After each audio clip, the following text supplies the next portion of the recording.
안녕하세요, 민수약사입니다. 여러분이 생각하는 좋은 오메가3는 무엇인가요? RTG 오메가3, 혹은 소형 어종을 쓴 오메가3 등등 여러분이 생각하는 좋은 오메가3의 기준이 있을 겁니다. 이렇게 오메가3에 대한 다양한 기준이 퍼져 있다가 보니까 어떤 것을 기준으로 삼아서 좋은 오메가3를 판단해야 할지 알기가 어렵습니다. RTG 오메가3라고 해서 무조건 좋은 오메가3도 아니고요.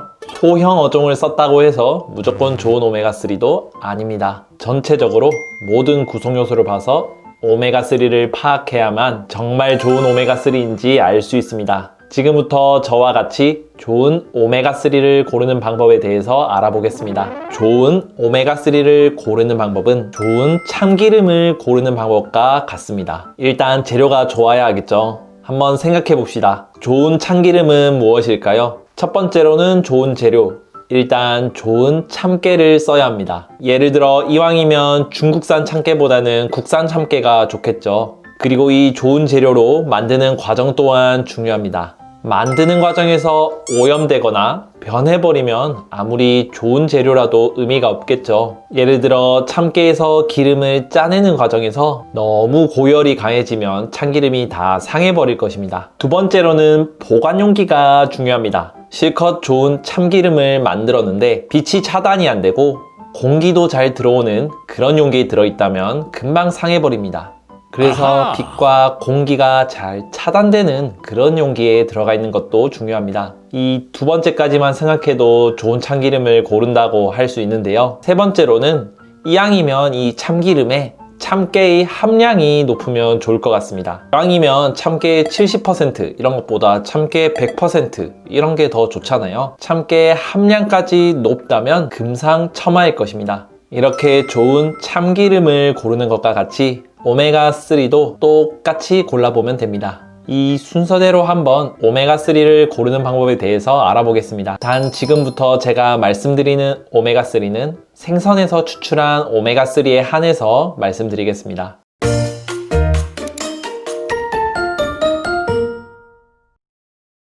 첫 번째는 좋은 원료입니다. 좋은 참기름에 좋은 참깨가 필요한 것처럼 좋은 오메가3에는 좋은 오메가3 원료가 필요합니다. 오메가3에서 좋은 원료란 무엇일까요? 여러 가지 기준이 있지만 여러분께서는 딱 두 가지만 알고 계시면 됩니다. 바로 중금속과 산패도입니다. 하나씩 살펴보면요. 먼저 중금속부터 보겠습니다. 중금속이 많이 들어가 있으면 안 좋다는 건 누구나 알고 있습니다. 그러면 중금속이 적게 들어간 것을 먹어야 하겠죠? 중금속이 적게 들어간 오메가3는 어떻게 알 수 있을까요? 여기서 어느 정도 알고 계신 분들은 소형 어종이어야 한다고 대답하실 겁니다. 맞습니다. 소형 어종이면 생물 농축에서 하위 단계이기 때문에 중금속의 누적이 훨씬 덜 돼서 확실히 중금속이 적은 어종일 겁니다. 하지만 제가 알려드리는 방법은 소형 어종을 쓴 오메가3를 골라라는 아닙니다. 더 편하고 좋은 방법이 있는데요.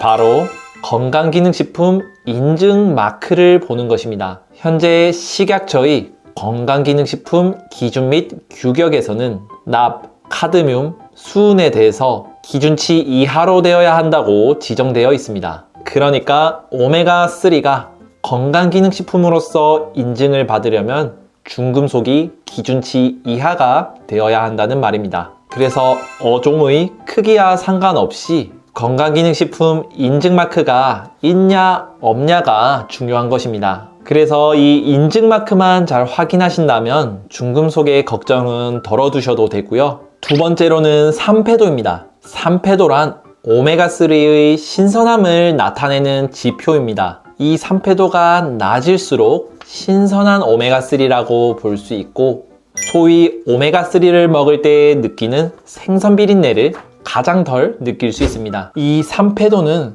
산가, 과산화물가, 아니시딘가라는 세 가지 기준이 있습니다. 산가란 지방산의 가수분해로 생성된 유리지방산의 함량을 말하고요. 이 수치는 오메가3의 정제가 잘 될수록 낮게 나오기 때문에 정제가 잘 되었냐의 지표가 됩니다. 과산화물가란 오메가3가 산패됨에 따라서 생기는 과산화물의 농도를 말합니다. 즉 오메가3가 많이 산패될수록 과산화물의 농도는 증가합니다. 그래서 과산화물가가 높을수록 오메가3가 많이 상했구나 라고 알 수 있는 건데요. 다만 이렇게 만들어진 과산화물도 시간이 지나면 분해가 되어서 알데히드와 케톤으로 바뀝니다. 즉 시간이 많이 지나면 과산화물이 분해가 되어서 수치가 내려가게 됩니다. 이때 생기는 문제가 만든 지 오래된 오메가3는 과산화물가가 낮게 나와도 이게 상에서 수치가 낮게 나오는 건지 아니면 신선에서 수치가 낮게 나오는 건지 알 수 없게 됩니다. 그래서 측정하는 지표가 바로 세 번째, 아니시딘가입니다. 아니시딘가는 후기 산패도를 나타내는 지표로 산패가 될수록 점점 증가하여 시간이 지나도 감소하지 않습니다. 그래서 비교적 만든 지 오래된 오메가3의 신선도도 알 수 있는 지표가 됩니다. 그래서 초기 산패도를 나타내는 과산화물가와 후기 산패도를 나타내는 아니시딘가 이 두 가지를 모두 고려한다면 정확한 산패도를 알 수 있을 것입니다. 이 두 가지 수치를 한꺼번에 고려한 값이 바로 토톡스, 총산화가입니다. 제가 앞서 말씀드린 세 가지 기준도 중요하지만 여러분은 토톡스만 아셔도 무방합니다. 그러면 이 토톡스라는 값이 어느 정도 되어야 신선한 건지 그 기준이 필요하겠죠. 그 기준은 식약처와 각종 인증기관에서 제시하는 값이 있습니다. 보통 최소한 26 이하가 되어야 한다고 권장하고 있습니다. 약국에 들어오는 제품 중에서는 이 토톡스가 이 정도 되는 굉장히 신선한 오메가3도 있습니다. 그런데 이런 토톡스 값은 제품에 표시되어 있지도 않고 업체들이 잘 공개하지 않고 있습니다. 그래서 이런 토톡스를 알기 위한 가장 좋은 방법은 판매처에 직접 물어보는 것입니다. 보통 자신 있는 오메가3 제품이라면 당연히 얼마나 자랑하고 싶겠어요? 얼마라고 바로 말을 해줄 겁니다. 그리고 약국에 들어오는 오메가3의 경우에는 보통 약사님들이 토톡스 값을 확인하고 드리는 경우가 많기 때문에 대부분 알려주실 겁니다. 하지만 이 산패도가 굉장히 중요한 지표인데도 불구하고 국내의 많은 업체들이 이 지표를 잘 공개하지 않고 있습니다. 아마 알아보셔도 안 알려주는 곳이 태반일 겁니다. 이런 경우에는 간접적으로 판단하는 방법이 있는데요. GOED 인증과 IFOS 인증을 확인하는 것입니다. 이런 기관에서 인증을 받으려면 토톡스가 26 이하 혹은 19.5 이하가 되어야만 인증을 받을 수 있습니다. 이런 인증받은 원료를 사용한 제품들은 제품의 강점이기 때문에 제품에 크게 표기하고 있는 경우가 많아서 쉽게 확인할 수 있을 겁니다. 그리고 원료와 함께 확인할 것이 오메가3 단일 제품이냐는 것입니다. 오메가3에 루테인을 넣는다거나 혹은 오메가3에 비타민 D를 넣는다거나 이런 경우가 있는데요. 오메가3와 다른 성분을 섞기 위해서 고온, 고압이 가해집니다. 아무리 신선한 오메가3라도 고온이 가해지면 상하게 됩니다.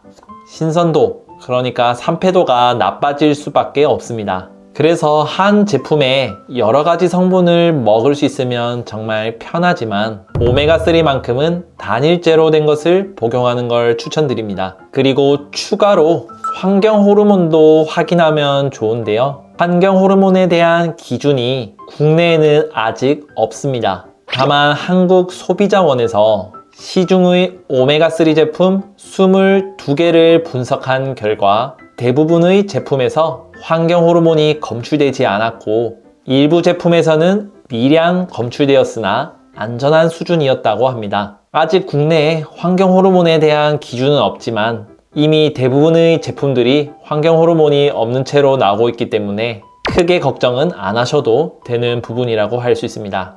이렇게 중금속과 산패도 그리고 추가로 환경 호르몬 이 세 가지를 확인하시면은 좋은 원료임을 알 수 있습니다. 좋은 원료를 쓰는 것만 확인해도 80%는 다 안 것인데요. 오메가3만큼은 그 함량이 적더라도 품질이 높은 걸 먹어야 해롭지 않고 이롭게만 할 수 있습니다. 자, 그러면 좋은 참깨를 쓰는 참기름을 찾았으니까 좋은 참기름을 잘 보관해주는 용기에 넣은 그런 참기름을 찾아야 하겠죠.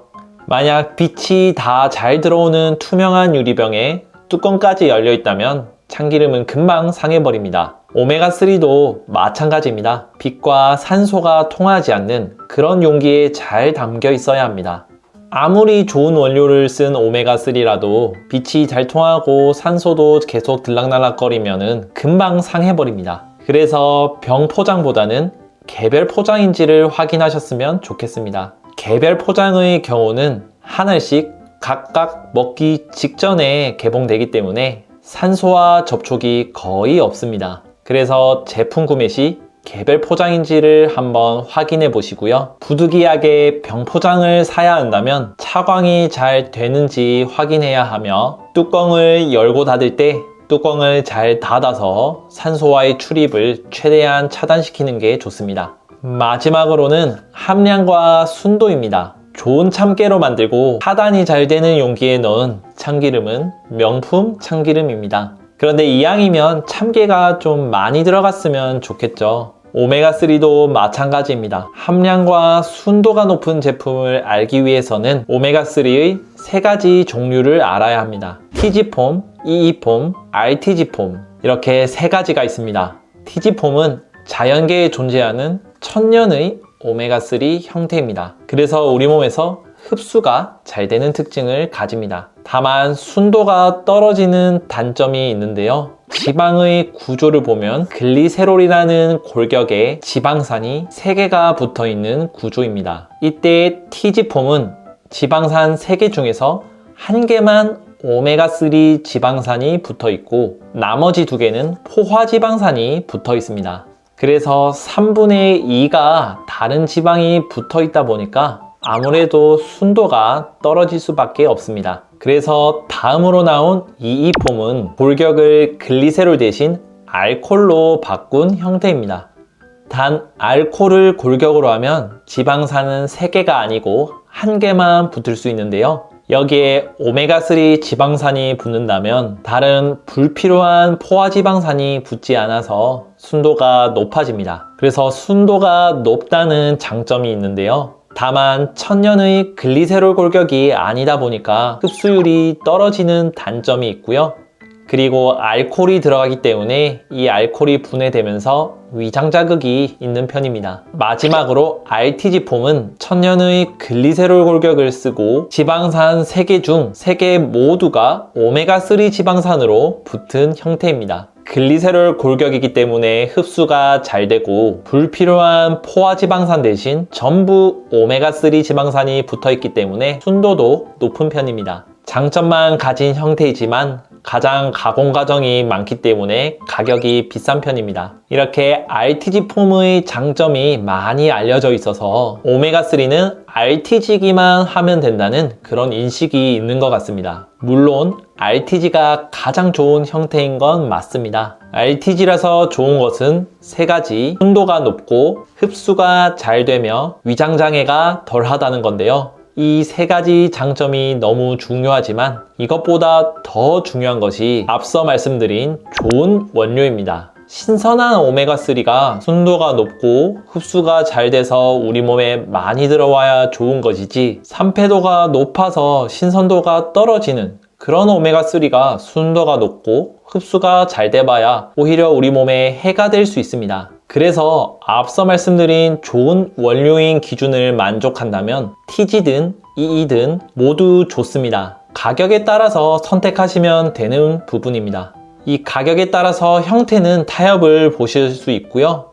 하지만 원료의 신선도만큼은 포기하지 않으셨으면 좋겠습니다. 최종적으로 오메가3의 함량은 제품에 잘 표기되어 있습니다. 제품을 보면 EPA와 DHA의 합이 얼마다 라고 나와 있습니다. 저는 보통 이 합이 1000mg 이상이 되는 것을 추천드립니다. 오메가3의 3가지 기능성을 만족하려면 최소 900mg 이상 먹어야 합니다. 1000mg 이상이 되면 한 알만 먹어도 이 3가지 기능성을 충족시킬 수 있겠구나 라고 알고 계시면 되고, 이것보다 낮으면 하루 2개 이상 먹어야만 이 3가지 기능성을 모두 가져갈 수 있겠구나 라고 생각하시면 됩니다. 다만 함량이 높아지면 캡슐의 크기도 커지거든요.